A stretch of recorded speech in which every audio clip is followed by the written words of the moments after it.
Good morning. I have to adjust my glasses because if I have them up here, I can't see you, and if I don't have them down there, I can't see this. So that's the way it goes when you get to be my age.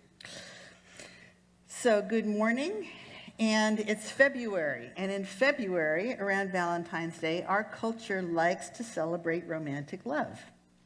So this morning, I want to tell you a love story, but instead of telling it directly, I'm going to tell it in the form of a parable, a story that tells another story by analogy. Jesus told lots of parables and allegories when he was teaching those who followed him, because stories are easy to remember. And they worm their way into our hearts and into our minds the way that facts and figures and lots of historical stuff doesn't. We are wired, our brains are wired for stories. So here's a story I want to tell you.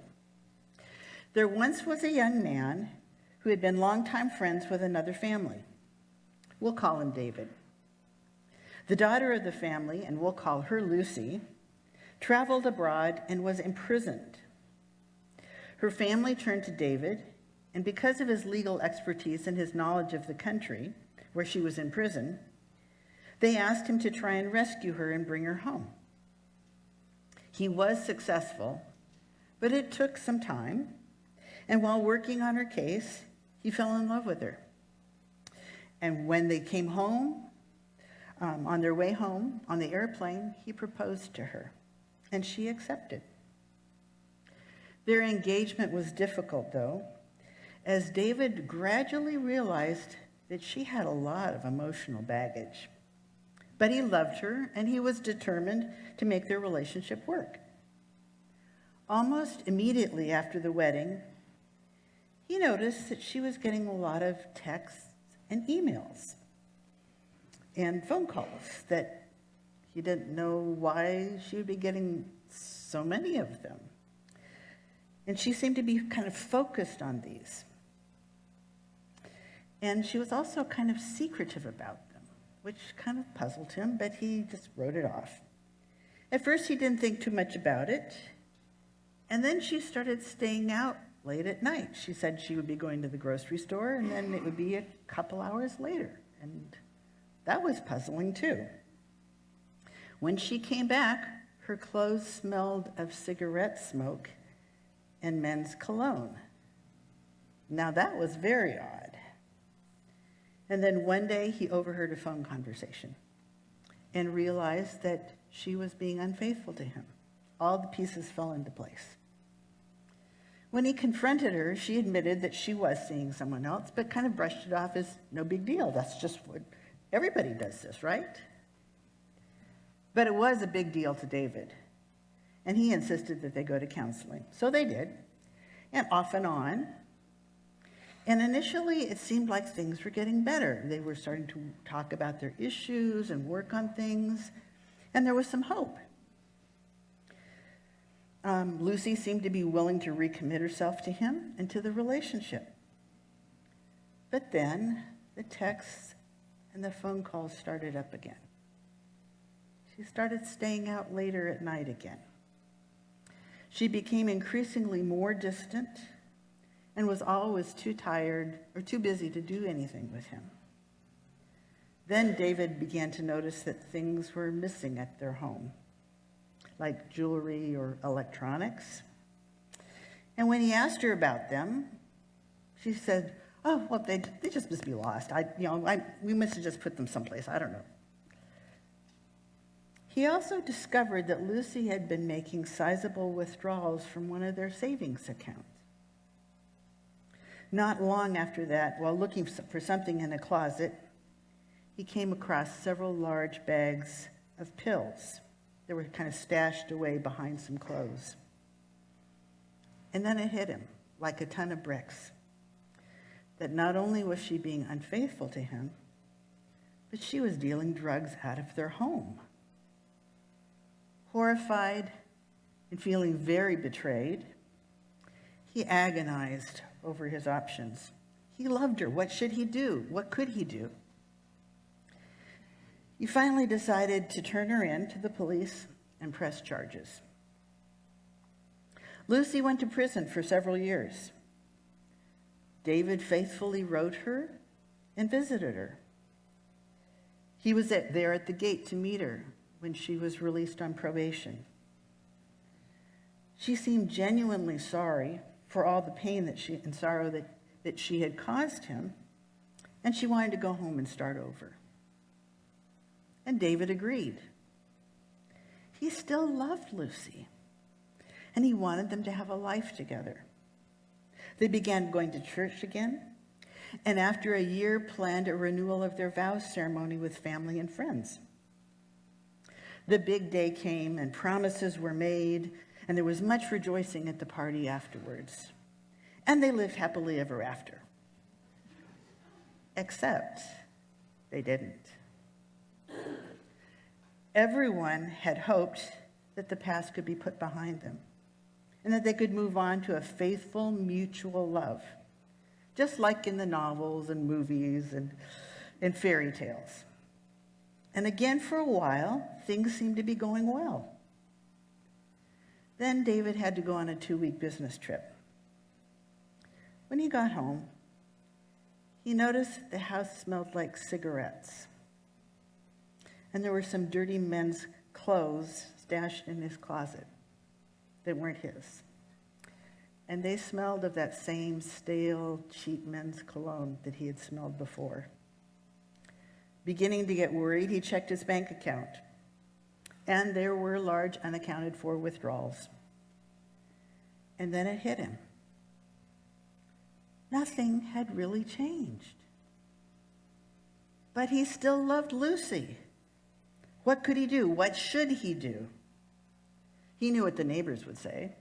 They would say, "Dump her. You've given her lots of chances." But he had vowed to be faithful. And he wanted to keep his promises to her, even if she wasn't keeping hers to him. I'm going to stop the parable right here, but I want you to think about, how are you feeling right now? What emotions have gotten stirred up inside of you? What's going on in your heart? Hold on to those feelings. If you were David, what would you do? If you were his friend, what advice would you give him? David and Lucy's story is painful to tell, and it's also painful to hear. And unfortunately, there are lots and lots of similar stories. You may have them in your family or among your friends, or it may be your story as well. You or somebody you know has experienced the joy of this relationship of being in love, but then you've also experienced the deep pain and sorrow of betrayal. And there are no easy answers as to what should be done and how to best handle this relationship. Lots of people will give you advice one way, and lots of people will give you advice the other way. So each individual relationship has its own answer. We like to celebrate faithful love on Valentine's Day, and we should. It's a wonderful thing. But all too many of us know what unfaithfulness in a relationship feels like, and how hard it is to forgive and continue faithfully loving another person. God knows that pain too. As I said at the beginning of this story that I just told you, it's a parable. It's a parable about our faithful, long-suffering God and his relationship with his chosen people, the people of Israel. The Old Testament says that the kind of love that God has for his people is called hesed love. That's the Hebrew word for it. And that love is a kind and merciful and faithful, long-suffering love. It has a lot of passion with it, but it also has a lot of endurance with it in the face of betrayal. Chapter 13 of Nehemiah comes right in the middle of God's relationship with his beloved Israel. And Yahweh, which is God's personal name, has rescued his people from prison in Egypt, brought them through a rocky 40-year engagement in the wilderness, led them home to the promised land where they lived together. But fairly quickly, Israel's unfaithfulness to Yahweh became really obvious. After lots of bad and quite damaging behavior and many warnings and attempts by really good counselors called the prophets, Yahweh decides that he has to act. He cannot wait any longer. Things are just getting worse and worse. So he does, and he sends his people off to prison in exile in Babylon. But after they serve their time, Yahweh faithfully brings his people back to their homeland, and they begin to live together again. They rebuild the temple and the walls of Jerusalem. They have times of heartfelt repentance and commitment to Yahweh and his law. And then last week, Lindsay spoke about the wonderful and joyful celebration that they had for the wall's completion and the repopulating of Jerusalem. Everything looked like it was really going really well for them and God. And as Pastor Paul said the week before, it would be really lovely if the book of Nehemiah ended with chapter 12, kind of on an up note. It would be a perfect fairy tale ending, and God and his people lived happily ever after. Except they didn't. So let's walk through chapter 13 together and understand what happened. And I'm going to add some commentary as we go, so you'll understand what's happening in each of the passages. So Nehemiah was God's representative. So if you're reading through this and you're thinking about Nehemiah, think about him as God, as kind of God's spokesman, God speaking for God and mirroring what God would be feeling and thinking in terms of his interactions with the people. So Nehemiah begins to speak in Nehemiah 13, and Nehemiah 13 is part of what we call his memoirs. If you'll notice, it's written in the first person. The book of Nehemiah, I'll explain this because it makes it easier. The book of Nehemiah is structured between two different things. There's some history sections where it's all in the, talking about when Nehemiah did this and they did that and stuff. And so it's all kind of third person. But parts of the book of Nehemiah are written in first person. And so it looks like how the book of Nehemiah came together was that we had Nehemiah's memoirs where he wrote down all the things that he wanted people to remember about himself. And then somebody came along afterwards and said, well, that's nice, but there's some gaps here. We need to fill in and write some of the history in so you understand what's going on with Nehemiah's memoirs. So that's how we end up with the book of Nehemiah. So in chapter 13, this is Nehemiah speaking to us. And if you notice, and he says, and I did this and I did that. So, but before he gets to that part, he talks about something that happens on the day of the completion of the wall. So this actually belongs back in chapter 12. But because it talks about something that we need to know about in chapter 13, it gets stuck in chapter 13. So it's called a hinge verse. And so part of it is in chapter 12, and part of it's in chapter 13. Okay? So in Nehemiah 1 through 3, or 13, 1 through 3 says, on that day, so the day that they had the celebration for the wall, the book of Moses was read aloud in the hearing of the people. And there it was found written that no Ammonite or Moabite should ever be admitted into the assembly of God, because they had not met the Israelites with food and water, but had hired Balaam, who was a prophet, to call down curses on them. And then he adds this little note, our God, however, turned the curse into a blessing. And then he goes back to his narrating of what happened. He said, when the people of Israel who were there for this big celebration, when they heard the law, they excluded from Israel all who were of foreign descent. And so this incident that with Balaam that Nehemiah refers to happens even before the people of Israel enter the promised land. So it happened a long, long time before this. But it gives you the reason why people who were Ammonites, who were some of Israel's enemies, were not to be allowed in the sacred worship of the people of Israel. So that gives you the background information to understand what's going on here in this first problem. Okay, so starting with verse 4, Nehemiah tells us what the problem is. Before this, Eliashib the priest had been put in charge of the storerooms that were part of the temple complex. So they were inside the temple area, the holy place. And so he takes one of these storerooms that he's in charge of, and he decides he's going to clean it out. And so he empties it all the stuff that's in there, the food, the grain, the temple things that they needed for the temple. Anything that was needed for the temple worship was in these storerooms. And what does he do with it? He gives it to one of his buddies, Tobiah. Now, if you remember, back in chapter 2, we learned about Tobiah. Tobiah was an Ammonite, and he was one of the people that was giving Nehemiah a terrible time in terms of the rebuilding of the wall. He was trying his best to prevent the Israelites from prospering and getting that wall rebuilt because he didn't want them to have the safety of a wall around them.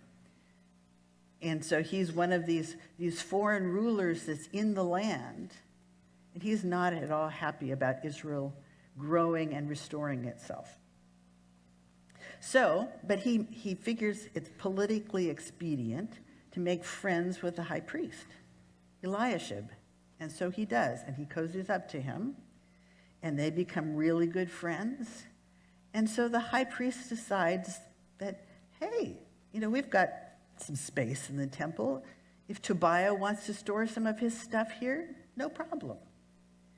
And it's kind of ambiguous as to what actually happened there, whether Tobiah was just using it to store his junk, or whether he actually had moved into the temple, moved his stuff in, and was living there. He was using it like an apartment. Now think about this. This is God's holy temple, his special home where he is supposed to dwell and the people that he has invited in. And here's one of the enemies of Israel who is there taking over. It feels like a great betrayal because it is. It's not supposed to be happening. According to the law of Moses, Tobiah should not have even been allowed in the temple, let alone be storing his stuff or maybe even living there. And it kind of feels like Yahweh's just newly rebuilt temple is being used as a storage locker for dirty shirts that smell of cigarette smoke and stale cologne by somebody who hates him and hates his people. It's kind of like what David was experiencing with Lucy. How is all of this allowed to happen? What was going on? Where was Nehemiah? Well, Nehemiah tells us where he was. He says, but while all this was going on, I was not in Jerusalem. For in the 32nd year of Artaxerxes, the king of Babylon, I had returned to the king. So Nehemiah had been there for the stretch of time as the leader, the governor of the people of Israel. But at some point, he had to go back and give a personal report to King Artaxerxes. He'd been there for quite a while. And so the king calls him back, and so he has to go. So his trip probably takes, they say that it takes probably about 6 months to travel if you're not doing it at a really fast pace, because he'd have a lot of servants and everybody that was going with him. So it takes about 6 months to get from Babylon to Jerusalem and then 6 months back. So most commentators think that probably Nehemiah was gone for about a year or two. So he goes back there. He's on this business trip. And apparently Eliashib, the high priest, and Tobiah, his enemy, thought that he wasn't going to come back, that he would just stay there in Babylon, and that Artaxerxes would send somebody else out. And they thought, well, and the somebody else that they send out, maybe they won't be so concerned about all this temple holiness stuff. Maybe they won't even notice that that Tobiah is storing his junk in the temple. Maybe he won't even be Jewish. He could be Persian, and that would be perfectly fine with them. But Nehemiah did come back. So probably about a year or two after, well, it's probably longer than a year, but like a year and a half to 2 years after he left, he came back. And he was not happy with what he found. Even though the Israelites now had this wonderful wall protecting them and this rebuilt temple, it was like nothing had really changed. Even the leaders of the people of Israel were doing all these corrupt, awful things and betraying God. How could that be? So Nehemiah tells us, this is his summary of what happened. He says, "Sometimes later I asked the king's permission and came back to Jerusalem. Here I learned about the evil things Eliashib had done, providing Tobiah a room in the courts of the house of God. I was greatly displeased, and I threw all of Tobiah's household goods out of the room."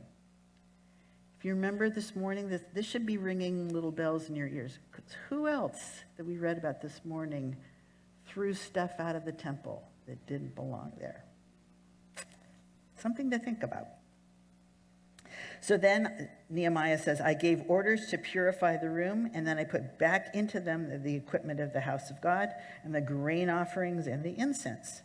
I also learned that the portions assigned to the Levites had not been given to them, and that all the Levites and musicians responsible for the service had gone back to their own fields. So I rebuked the officials and asked them, 'Why is the house of God neglected?' Then I called them together and stationed them at their posts. And all Judah brought the tithes of grain and new wine and olive oil back into the storerooms." So apparently when Nehemiah arrives, he comes back, he discovers what's going on with Tobiah and Eliashib. And so he cleans everything up and gets it all straightened out and organized, and gets the people who are supposed to be there organizing all this stuff, gets them back in their posts. And in the process of doing that, he discovers that there's lots of old supplies and there's lots of extra supplies. There shouldn't be this much stuff. We should have, what's going on with this? So he starts asking around and saying, okay, so what's going on? And he discovers that the Levites and the musicians who were supposed to be doing the temple worship and keeping track of everything in the temple and all the stuff that needed to be done in the temple weren't getting their rations. So Eliashib, who was in charge of the storerooms, was supposed to be doling the stuff out. And then he wasn't. He was just keeping it there. And so after a while, these people are saying, well, we're not getting our groceries. What do we do? So they packed up and they went back home. They started farming, and they started working in the fields to get food for themselves and their family. And so things kind of grind to a halt in terms of the worship at the temple. Now, what you need to know about this is that only a year or two earlier, when they were doing the dedication of the wall ceremony, that all of the people had vowed that they would not neglect the house of God. That was one of the vows that they made a year and a half or so earlier. And yet, they had so quickly. I mean, it's like, how could this happen again so quickly? It was because people's hearts were not turned towards the Lord. They made these vows, but their hearts weren't in it. So Nehemiah chews out the officials. He calls for new supplies to be brought, gets everything started up again, and it starts moving forward the way that it's supposed to be. He says, I put Shelmiah the priest, Zadok the scribe, and a Levite named Pedaiah in charge of the storerooms, and made Hanan the son of Zakur, the son of Mattaniah, their assistant. And why did he do this? Because they were considered trustworthy. Eliashib had proved that he was not, even though he was the high priest. But these guys were trustworthy. They had a reputation for being faithful. So they were made responsible for distributing the supplies to their fellow Levites. Now, at this point in his memoirs, Nehemiah breaks away from this story and he prays. And he says, "Remember me for this, my God, and do not blot out what I have so faithfully done for the house of my God and its services."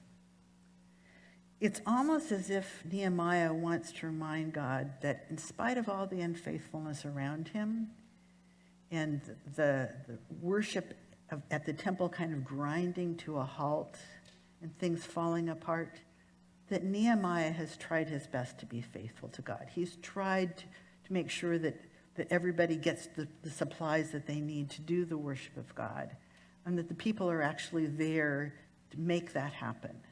So he says, "Lord, I'm trying to be faithful. Don't forget me. I'm trying to be faithful to you." He wanted to see Yahweh loved and honored and worshiped by God's chosen people. But unfortunately, all he found was neglect. So a third problem that Nehemiah discovered on his return was that the people were disregarding the Sabbath. God was the owner of time, and in particular their time, because they were his chosen people. As part of that agreement, he had called them to respect the Sabbath.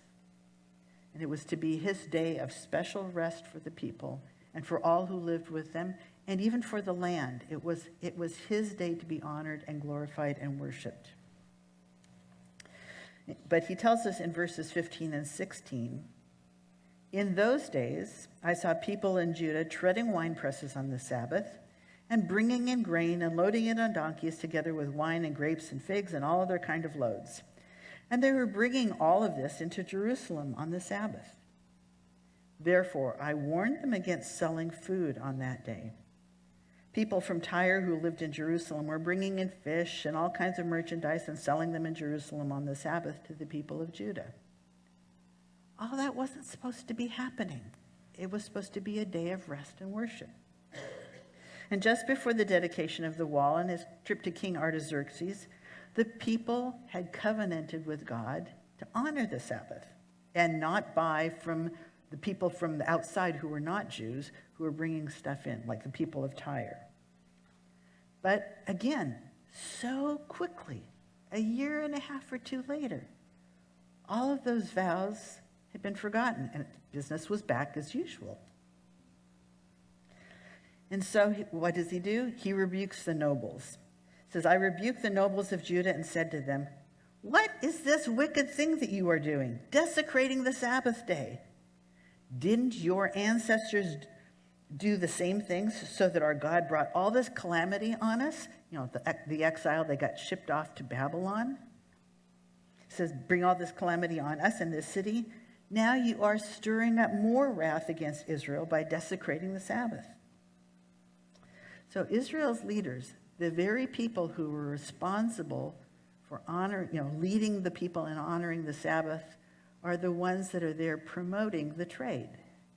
They're the ones that are making sure the gates are open so that people can come in and out on the Sabbath. And Nehemiah is just furious about this. Do these people really want to go back to exile in Babylon again? So this is what Nehemiah does. "When the evening shadows fell on the gates of Jerusalem before the Sabbath, I ordered the doors to be shut and not opened until the Sabbath was over. And he stationed some of his own men at the gates so that no load could be brought in on the Sabbath day. Once or twice the merchants and sellers of all kinds of goods spent the night outside Jerusalem. But I warned them and said, 'Why do you spend the night by the wall? If you do this again, I will arrest you.' From that time on, they no longer came on the Sabbath.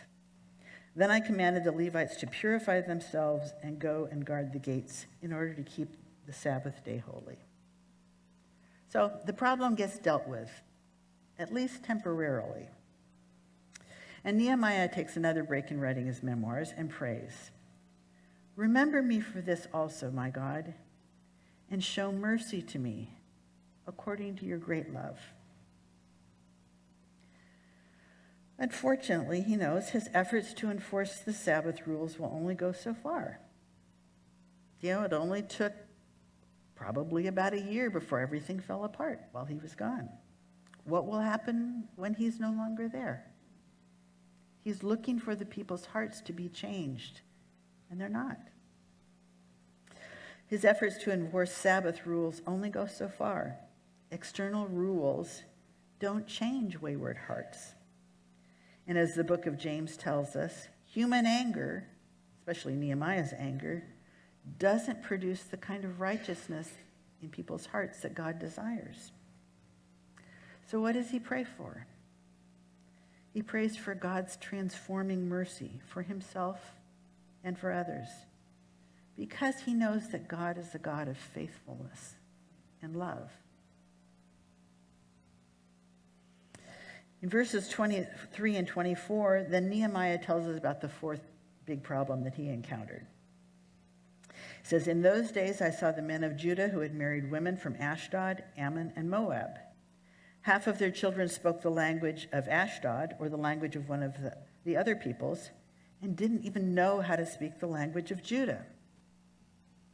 In our multicultural society, we think, well, so what's the big deal? I mean, we've got lots of people from different nationalities. In fact, we even read scripture in different languages on Sunday mornings. So what's the big deal with the languages? Well, the problem is that God cares about who his people marry. He did then, and he does now. And the issue that's behind that caring is idolatry. For the Israelites, idolatry is the equivalent of spiritual adultery. And here's God, who is this faithful, loving God, who's viewing Israel as his bride. He's looking forward to spending time with her as he's brought them back into the homeland. And they're already starting to commit spiritual adultery. It's very disheartening. Deuteronomy 7, which is part of God's Mosaic covenant with his people, says, "When Yahweh your God brings you into the land," and this is the first time, these are the instructions for when they came into the land the first time. So he says, "When Yahweh brings you into the land you are entering to possess and drives out many nations before you, do not intermarry with them. Do not give your daughters to their sons or take their daughters for your sons." Why? "For they will turn your children away from following me to serve other gods. And Yahweh's anger will burn against you and will quickly destroy you." Why? "For you are a holy people to Yahweh your God. Yahweh your God has chosen you out of all of the peoples on the face of the earth to be his people, his treasured possession." So out of all of the people on the earth, the Lord decides that he's going to choose Israel. And he tells them, it's not because you were the best or the biggest or the brightest or any of that. It's because I decided to love you. That's why I chose you. I loved you. So they were his special people, his beloved bride. And idolatry by intermarriage was a major reason why they actually went into exile. You read about it all the time in the prophets. The prophets are always saying to Israel, you can't do this. You have to destroy all of the idols that you've built and the places of worship on high hills that you've built for other gods. This is not the way that Yahweh wants to be worshipped. And their kings were supposed to be setting the example. But even starting with King David, the man after God's own heart, he started making political alliances. And what do you do when you make political alliances? Well, you trade wives back and forth. You give your daughters to foreign kings to cement those treaties. So that happens with David. And then we hear about King Solomon. And Solomon has all of these wives, hundreds of wives, because he's got all these treaties with foreign nations. And what happens to Solomon is that in the process of having all these wives, do they want to worship Yahweh? Of course not. They want to worship the gods that they're familiar with. And so Solomon ends up building temples to these other gods for his wives. And that leads Israel astray. So at the time of their the prison of exile, Yahweh is looking back to this relationship with Israel and being renewed in their homeland. And the first group of people that came back about 100 years before the time that Nehemiah is writing right now. So Nehemiah has been in the land for quite a while. So it's been about 100 years since the first group of people came back. Ezra, the priest that you read about in the book of Ezra, and also in parts of Nehemiah, he came about 75 years after the first group of people came. So about 25 years previous to when Nehemiah is writing.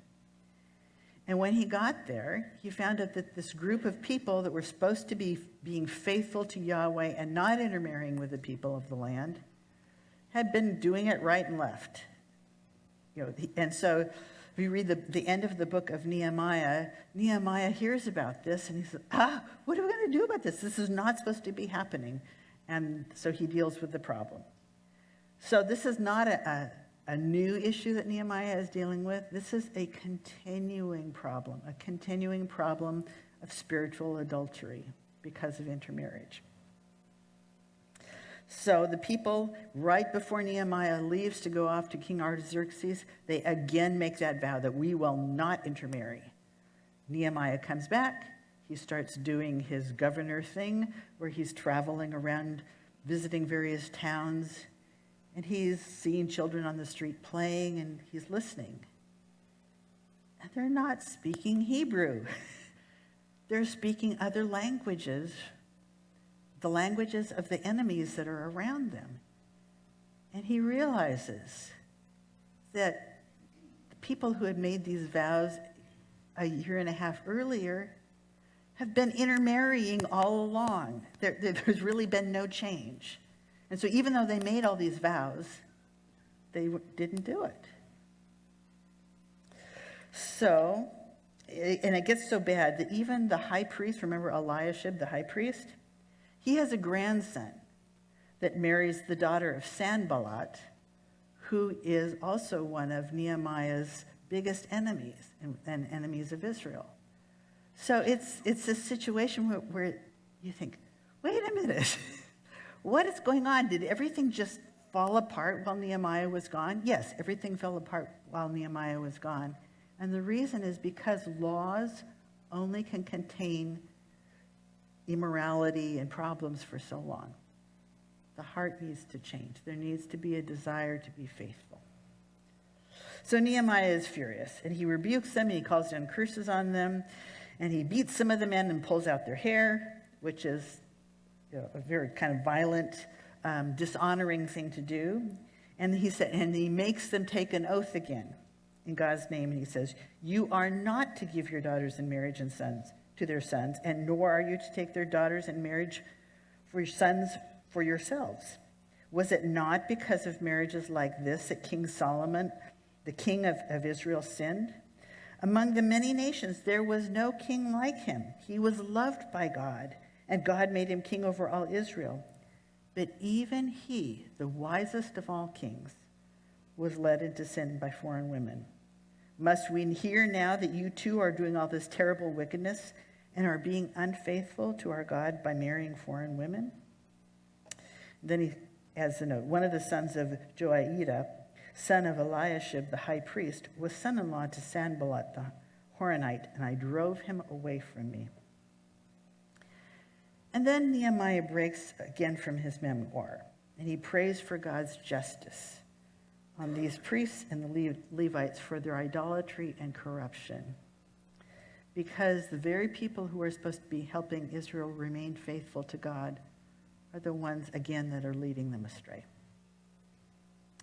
So he says, remember them, my God, because they defiled the priestly office and the covenant of priesthood and of the Levites. And this means, don't let them get away with this. Remember them. Remember what they have done. And then he continues. So I purified the priests and the Levites of everything foreign and assigned them their duties, each to his own task. And they also made provision for contributions of wood at the designated time and for the first fruits. And here's where Nehemiah's memoirs stop. His last line in the book is a very short prayer. It's, "Remember me with favor, my God." And if you look at his prayers, they've gotten shorter and shorter and shorter through this chapter.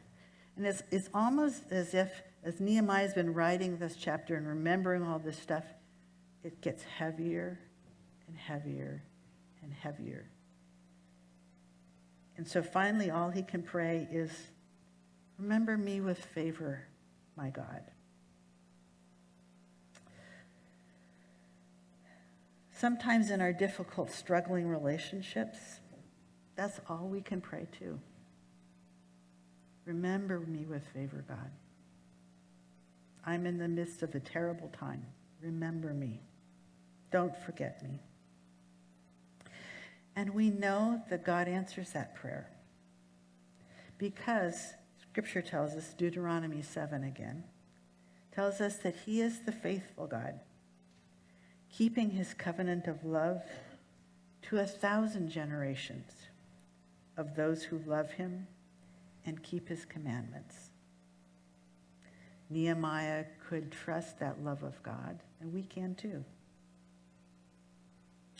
The love story of Yahweh's relationship to his chosen bride, the people of Israel, fortunately did not end with Nehemiah, and continued over 400 more years with ups and downs and moments of great faithfulness and also great unfaithfulness and betrayal. And it continues on today. Its high point came over 2,000 years ago with the life, death, and resurrection of Jesus of Nazareth, God himself coming in human flesh to give his life for his beloved, his chosen bride, and to make a way for them to live happily ever after. Today, his beloved includes not only people from the people of Israel, but persons from all around the world, all those who have heard and responded to his call to be his disciple, his chosen people, his treasured possession. As we come to the table this morning, do you hear him calling you beloved? You are his beloved, and he loves you more than you can know. As you come forward to receive the bread and the cup this morning, which is his body and blood that is given for you, perhaps this is a time that you want to renew your vows to him, your vows to be faithful and to love him, just as he has been faithful and loving to you. Maybe this is a time where if you haven't made that sort of a commitment, you want to begin in a relationship with him and make that commitment. If so, this is a great way to start. God has been faithful to his people, and he continues to be faithful to them. Amen.